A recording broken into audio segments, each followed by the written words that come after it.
मैं निवेदन करूंगा, जो आपके भाग्य में है, जो आपके कर्मों का संग्रह है, उसी का फल मिलने वाला है। जैसे भी कर्म किया है हंसते हंसते, अब उस कर्म के फल को भोगो भी हंसते हंसते। अब क्यों रोते हो? जब भरत जी रोने लगे तो वशिष्ठ जी समझाने लगे, भरत रो मत। सुनो भरत भाभी प्रबल, बिलख कहो मुनिनाथ। रोने वाले को समझाने वाले भी रोने लग जाते, संवेदना आ जाती, करुणा।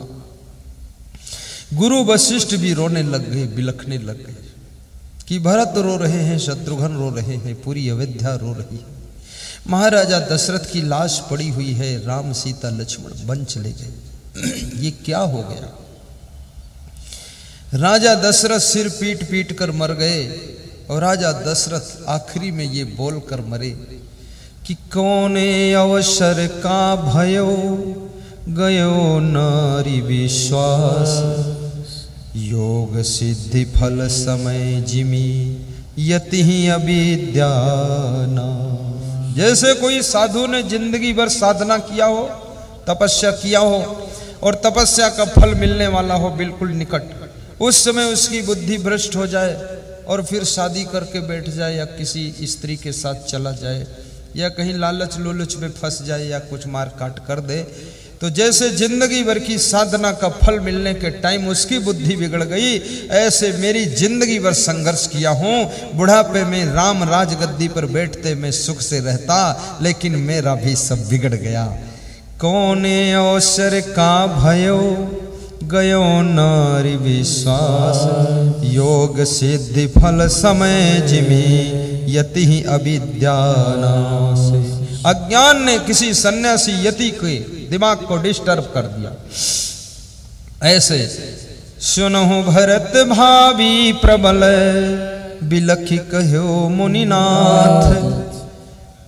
हानि लाभ जीवन मरण, जस अप जस विधि हाथ। अरे भरत मत रो, ये अपने हाथ में सब नहीं है। अब जो हुआ है इसे मंजूर करो।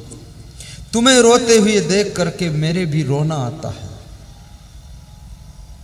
इस संसार में दुख तो बहुत है, कांटे ही कांटे हैं, घाटे ही घाटे हैं, असमंजस ही असमंजस है, पीड़ा ही पीड़ा है, घाव ही घाव है। जिधर से देखो उधर से घायल करने वाले घायल कर रहे हैं। और याद रखना, दुनिया के घावों को तुम सह सकते हो, दुनिया की कोई चोट तुमको हिला नहीं सकती है, लेकिन जिस घर के लिए तुम संघर्ष कर रहे हो, घर वालों सदस्यों की तरफ से जब चोट लगती है तब तुम घायल हो जाते हो और संभल नहीं पाते हो। इसलिए घर वालों को चोट नहीं मारना चाहिए।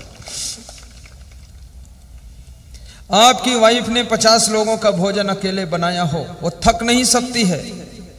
250 का भोजन अकेले बना सकती, थक नहीं सकती है। थकती कब है? जब उसका पति, जब उसका ससुर, जब उसकी सासू, जब उसकी बहू उसको डिस्टर्ब करती है, कुछ नेगेटिव बोल देती है, तब उसके पूरी थकान आ जाती है। इसलिए याद रखना, काम करने वालों के दम भर दीजिए, तब दमादम मस्त कलंदर और तुम्हारा पहला नंबर होगा। जौनपुर जिले में मेरा कार्यक्रम था। डॉक्टर सुभाष चौरसिया आयोजक थे। उनकी पत्नी उनको मिलने के लिए आई, तो वह अंदर कमरे में मेरे से बात कर रहे थे। तो मेरे द्वारपाल ने रोक दिया, तुम नहीं जा सकती अंदर। उसने कहा, मेरे ही घर में गुरुदेव, मैं नहीं जा सकती। अरे बोले, बैन लगा हुआ है, अंदर जाना मना है। तो बोले, तो डॉक्टर को बाहर निकालो, फिर डॉक्टर से पूछना। तो वहाँ शीशा लगा था, मैं झांक लिया। मैंने कहा, डॉक्टर तुम बाहर हो जाओ, तुम्हारी डॉक्टरीन आई है, वो इंजेक्शन लगाएगी तुमको, जाओ। तो डॉक्टर बाहर गया। बाहर क्या बात कर रहे थे दोनों? डॉक्टरीन ने पूछा, गुरु जी के पास बाद को बैठो, पहले मेरी बात सुनो, कितने मेहमानों का भोजन बनाना है? बोले 250। तो क्या बनाना है? बोले छोले, हलवा, पूड़ी। बोले ठीक है, कम ज़्यादा तो नहीं करना है? बोले नहीं। बस वो चली गई। तो मैंने डॉक्टर से पूछा कि भोजन कौन बनाएगा? बोले अकेले मेरी वाइफ 250 लोगों का भोजन बनाएगी। तो मैंने कहा इतनी मेहनत कैसे करती है? बोले इसकी पीठ रोज शाम को थपथपाता हूं कि धन्यवाद धन्यवाद, तो ये दौड़ती रहती है। धन्यवाद देना सीखो। सुनहु भरत भावी प्रबल, बिलख कहो मुनिनाथ, हानि लाभ जीवन मरण, जस अपजस विधि हाथ। दुख आए तो दुखी ना होना, और सुख आए तो हर्ष में फूलना नहीं। दुखेषु अनुद्विग्न मनः, सुखेषु विगत अस्पृहा, वीतराग भय क्रोधः, स्थिति मुनि उच्यते। दुख के क्षणों में आप दुखी ना हो। कांटों के बीच में फूलों जैसे रहना सीखो। दुखों को सहना सीखो। दुख आए तो सबसे कहना नहीं है। दुख को सुख में डाइवर्ट करना सीखो।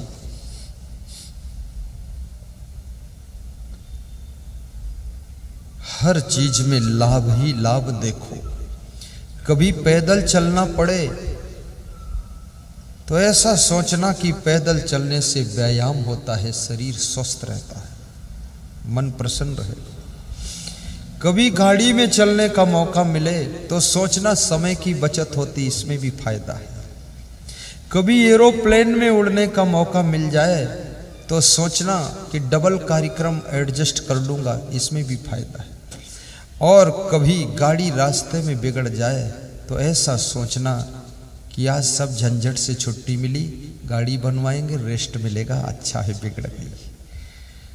और कभी ड्राइवर भाग जाए तो ये सोचना कि ड्राइवर संकेत दे गया है कि तुम खुद चलाना सीखो, अब हमको भी सीखना है ड्राइवरी, खुद सीख लो।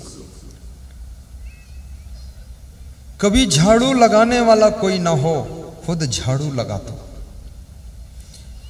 और कभी आपकी वाइफ बीमार हो तो चाय खुद बनाकर उसको भी पिला दो, भोजन बना दो। रसोई बनाना भी सीखो, गाड़ी चलाना भी सीखो।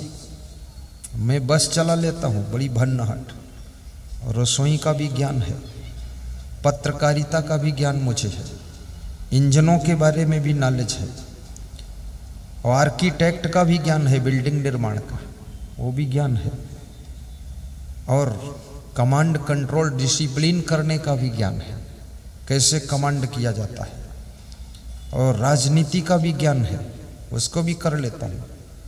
पॉलिटिक्स में कैसे करना चाहिए, जंतर मंतर सब सीखो। खेती बाड़ी करने का भी ज्ञान सीखो। आपके माइंड में इतनी सामर्थ्य है कि तुम जितना सीखो उतना ही माइंड आगे आगे काम करेगा। खुद कुछ नहीं सीखोगे तो ये खोपड़ी मूर्ख हो जाएगी, इसलिए सीखो।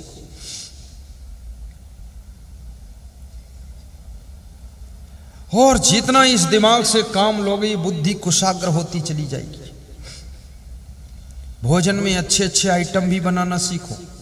दाल चावल रोटी सब्जी, दाल चावल रोटी सब्जी, रोज यही चकई की चकधूम मकई के अलावा तिकड़ी तिकड़म बनाते रहते। अरे कुछ और भी बनाओ, नया आइटम लाओ, खाने वालों को लुब्ध कर दो। इतना सुंदर भोजन बनाओ कि आपका पति कभी होटल की तरफ जाने ना पाए, और जिसका पति होटल में चला गया तो धीरे से बोतल में चला जाएगा और फिर टोटल में चला जाएगा। इसलिए अच्छा भोजन बनाकर खिलाइए।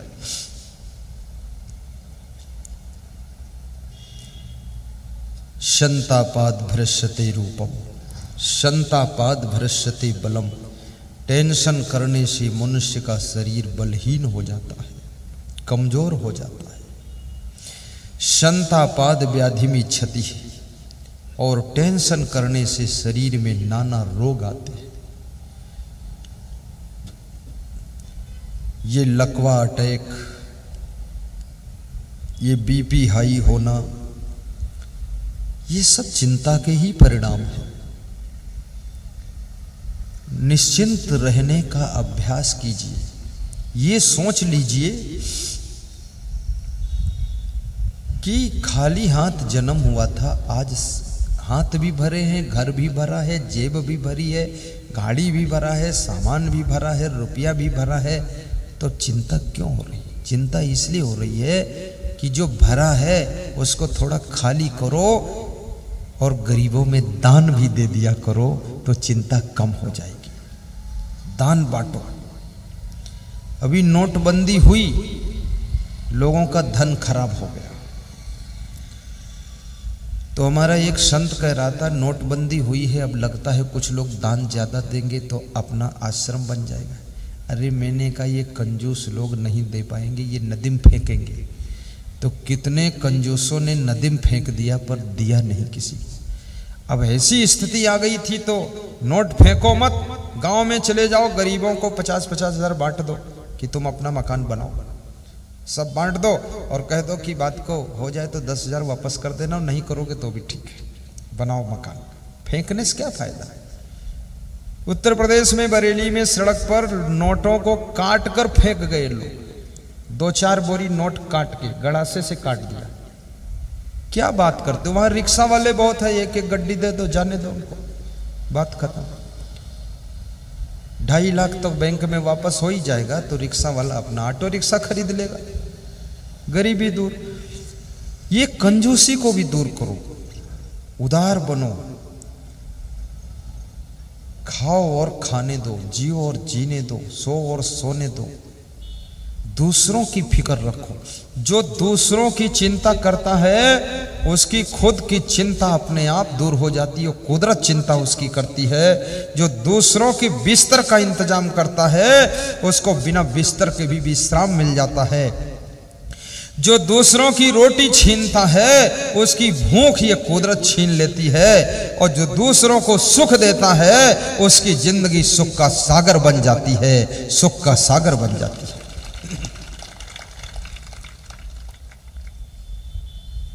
संतापाद व्याधि में क्षति। संताप करने से शरीर रोगी हो जाता है। शरीर से सम्यक व्यायाम भी कीजिए। 1 घंटे सुबह की धूप भी लीजिए। लगभग 1 घंटे सुबह अपनी छत के ऊपर पैदल तेज चाल में चलिए। स्वस्थ रहने की ये चाबियां हैं। पति पत्नी प्रेम से रहिए। अतिथि का हंस करके सत्कार कीजिए। प्रवचन ध्यान से सुनिए, आप चिंता मुक्त हो जाओगे। बच्चों की चिंता मत कीजिए, उनका भाग्य तुमसे अच्छा है।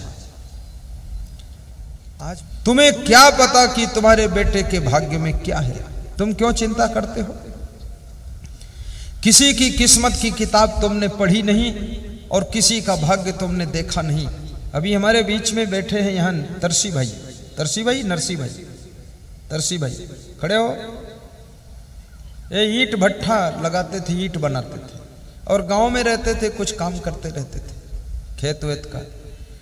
उसके बाद इनको अपने बेटों की चिंता थी कि नहीं थी मुझे नहीं पता है, पर वो बैठ जाओ तुम, बेटा खड़ा हो जाओ। ये इनका बेटा डॉक्टर मेघ जी, इनका इतना बड़ा हॉस्पिटल है, 50 ऑपरेशन रोज कर देते, बहुत बड़ा सर्जन है वो डॉक्टर, और 50 डॉक्टर उसके अंडर में काम करते हैं, और उनके पास कम से कम 50-60 और वार्ड बॉय और एनम पेनम सब रहती है। और मजे की बात, दोनों भाइयों को साथ रखते हैं, पिताजी को साथ, चाचा को साथ में, चाची साथ में, फुआ साथ, फुई साथ, सबको निभाते हैं। और बहुत बड़ा उसने अस्पताल बनाया, ब्रिलियंट आदमी। उनके पिताजी को रहता था ये क्या करेगा मेघ जी, क्या करेगा मेघ जी। आज ऐसा कर दिया कि पिता भी निश्चिंत है, सब चाचा भी निश्चिंत है। अकेले यही शहादा में 4000 मकान बन रहा, वो बिल्डर भी है। 4000 मकान शहादा क्षेत्र में, और साथ में उसका सोफा सेट का फैक्ट्री भी है, साथ में आयुर्वेद कंपनी की फैक्ट्री भी है, और साथ में और कुछ है तो मुझे पता भी नहीं है, सब बताते भी नहीं है। इतना बताया वो पता है।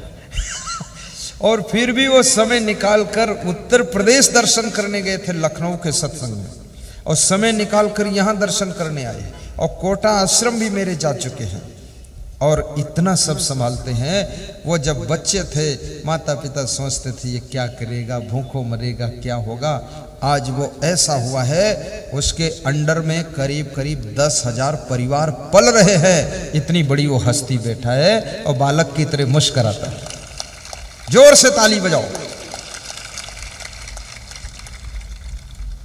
बेटे बेटियों की भी चिंता मत करना, उनकी किस्मत उनके साथ है, आत्मा अपने कर्म भाग्य लेकर आई है।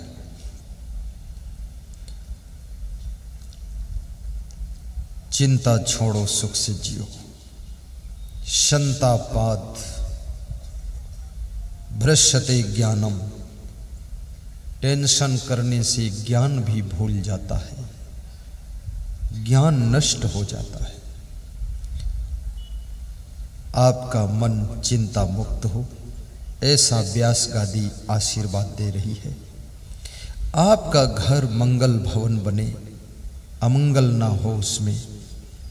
आपकी उम्र भी बढ़े, स्वास्थ्य भी अच्छा रहे।